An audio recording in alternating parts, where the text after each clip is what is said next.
Someone has found a crack in Apple's notoriously ironclad app ecosystem. 9to5Mac reports on Alexei Borodin, a Russian hacker who has figured out a way to make in-app purchases in iOS applications without actually paying a dime.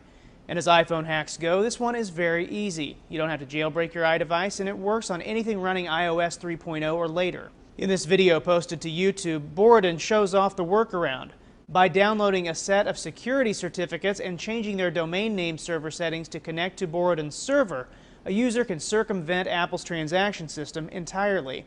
He calls it the in-app store. Sophos explains it's a pretty standard man-in-the-middle attack. The in-app store tricks an app into conducting what it thinks is a purchase from Apple, but is in fact a transaction with Borodin's site. The bogus app store then returns a bogus purchase receipt that the app accepts as genuine. So if it works, what's to stop people from using it? Not much, says the Next Web. As of earlier today, some 30,000 plus in-app purchases have been made through Borodin's service, though those using the hack do transmit their Apple ID and password to the service when using it. 30,000 transactions worth of lost revenue can stack up.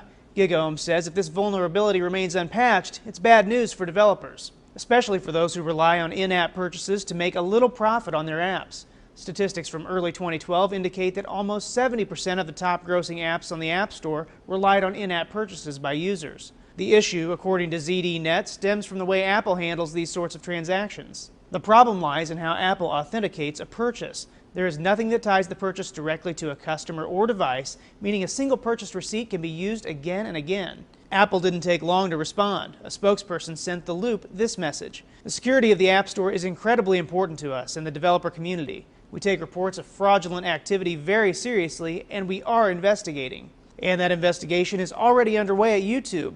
Borodin's video is now missing, thanks to a copyright claim by Apple Inc. For Newsy, I'm Nathan Byrne. Multiple sources, the real story.